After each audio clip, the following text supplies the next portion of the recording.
제가 보통 입시 설명회를 하면서 최근 한 10년, 15년 동안 딱 한 번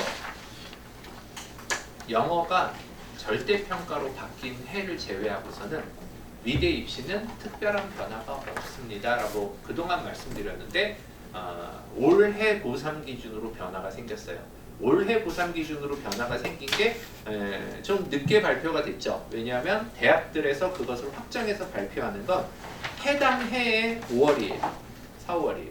다시 얘기해서 현재 고2 아이들이 내년 입시에 대한 안이 나와 있기 때문에 저희가 입시 설명회 책자도 만들어서 드리고 하지만 이 부분이 내년 4, 5월이 됐을 때 이를부터 바뀌는 학교가 생길 수 있어요. 그건 이제 어쩔 수 없는 부분이 있습니다. 그러다 보니 현재 고3 아이들이 약간의 변화의 조짐이 보인 게 고2 아이들이 고3이 됐을 때 더 큰 변화를 불러일으킬지 아니면 그냥 올해 정도까지만일지 다시 그게 사라질지는 좀 더 지켜봐야 되는 상황인데, 첫 번째가 이번 정부에서 쏘아올린 무전공이라는 게 나왔다가 좀 들어가고 있는 추세인데, 그것이 자유전공이라는 방식으로 이제 용어가 변환이 돼서 활용되고 있는 부분이 있습니다. 자유전공에 대해서 일정 부분 말씀을 드릴 거고, 두 번째로는 코로나 이후에 어떤 상황이 생겼었냐면 대학 측에서 실기 비중을 낮췄었어요. 근데 정확하게 얘기하자면 수능 비중을 높였었어요. 수능 비중을 높이면 실기 비중이 낮아진다는 이야기예요. 그런데 지금 올해 고3부터는 반대로 실기 비중이 다시 증가하는 추세. 그 수능 비중을 높였던 학교들이 수능을 다운시키는 그런 추세가 있습니다. 이런 부분을 조금 더 지켜봐야 될 것 같고요. 그리고 이제 향후 저학년들은 고교 학점제에 대해서 이제 관심을 좀 가져야 되는 부분이 있겠죠.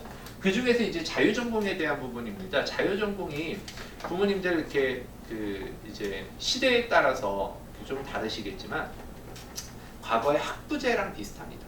학부제랑 비슷해서 내가 이제 여러 학과가 뭉뚱그려진 곳에 들어가서 1년 정도 배워보고 나중에 세부 전공을 정하는, 약간 미국 같은 전과 방식은 아니고, 미국 같은 경우는 전과가 용이한 특징이 있는 나라인데 우리나라는 그런 방식은 아니고 전공을 추후에 정한다라는 개념인데, 장점이 있다면 우리나라의 학제는 지금 중고등학생들한테 전공에 대해서 충분하게 가이드를 해주고 있지 않죠. 그래서 잘 모르고 선택해요. 뭐 부모님들께서 시각 디자인과를 추천하시거나 아이가 하고 싶은 이유도 뭐 엄마가 하라고 해서 혹은 그쪽으로 하면 뭐 취업이 잘 되니까 이렇게 생각하시는데, 사실은 뭐 그 동의와 미동의에 대한 부분이 중요한 건 아니고, 일단은 그래서 딱 갔는데 나한테 이게 잘 맞느냐, 이런 문제가 있죠. 두 번째로 우리 아이들이 아무래도 좀 좋은 세상에 살고 있다 보니까 소비적 패턴들이 좀 다양해져 있어요. 그러다 보니까 컨텐츠에 대한 소비가 굉장히 이제 왕성한데, 예를 들어서 옷 사는 거 좋아하는 아이, 옷에 관심이 있는 아이는 옷 사는 거 좋아하는 아이입니다. 옷 사는 거 좋아하는 아이가 난 패션 디자인을 하고 싶어요. 그런데 막상 대학을 가보니 옷을 만드는 건 너무 싫더라. 4년 내내 제공을 할 자신이 없다. 그럼 학교 보내놨는데 한 학기 다니고 학교 안 가겠다고. 그러면서 이제 뭘 할까 이제 애매해지는 거예요.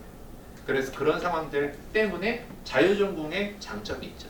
단점은 뭐냐면 학생들이 예를 들어서 전원 다 시각 디자인을 하겠다라고 해버리면 다른 전공 교수들은 어떻게 하나요? 그만둘 수 없잖아요. 그렇기 때문에 인원에 대한 제한을 둘 수밖에 없죠.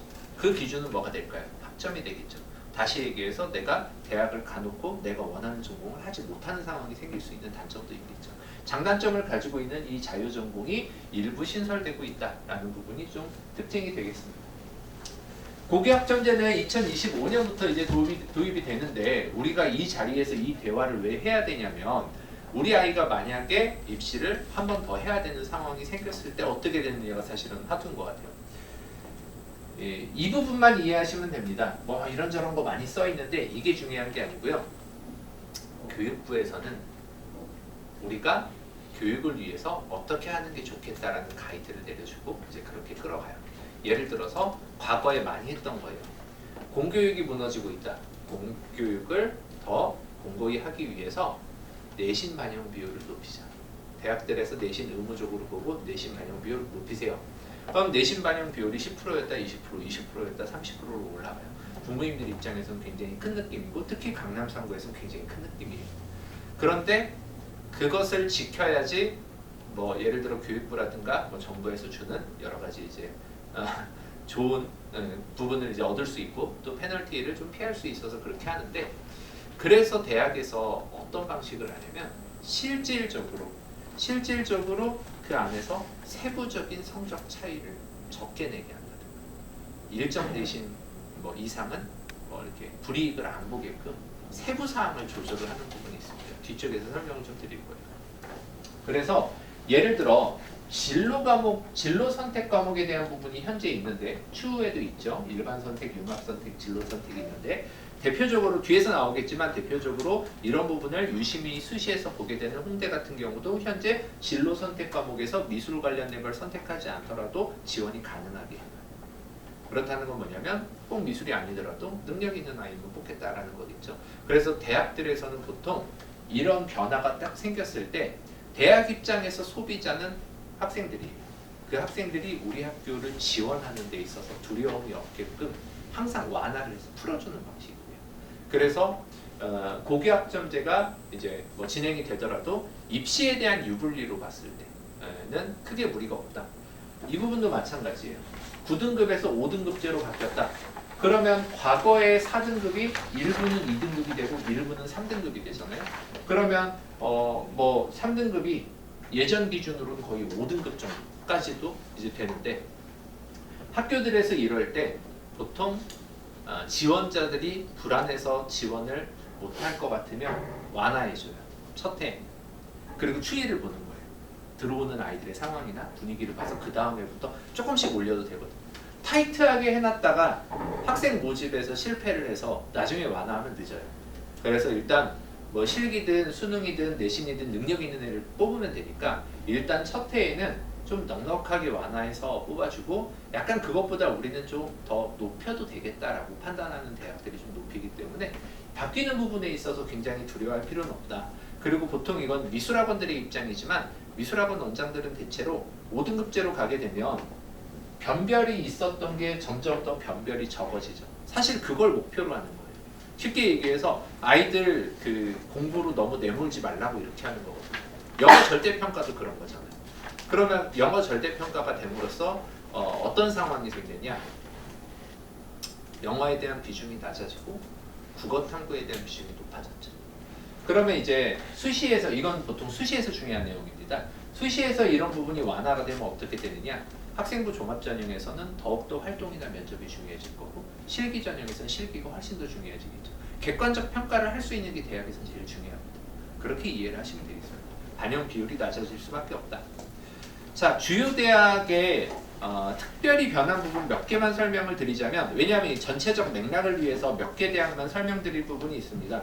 국민대가 과거에는 정시에서도 서울에서 거의 유일하다시피 내신을 반영하던 학교인데 이 내신 반영을 폐지했어요.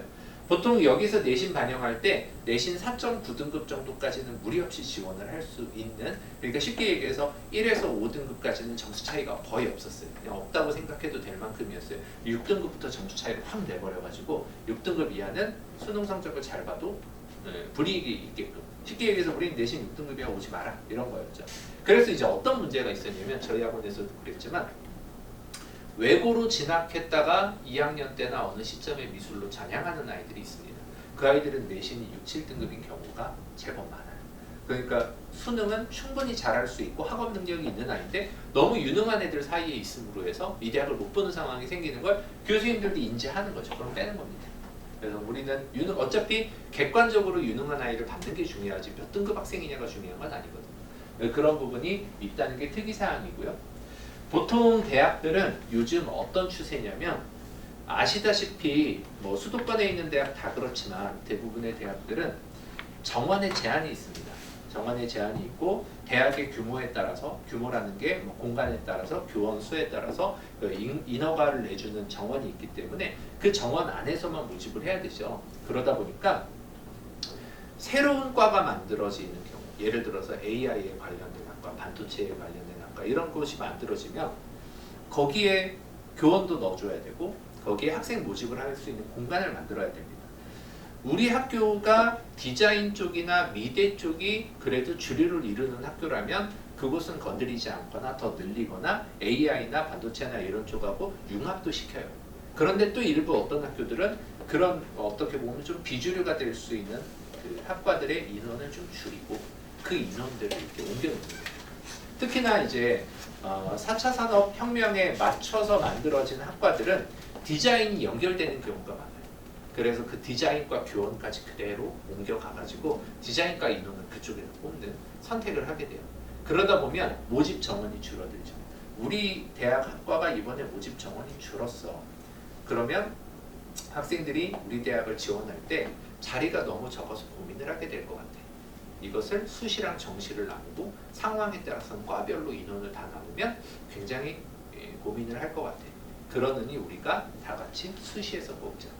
혹은 이 모든 인원을 정시에서 뽑자. 이런 식으로 좀 변화가 있는 해입니다. 올해부터. 다시 얘기해서 고2나 고1 학생들한테도 그 기조는 유지가 되겠죠.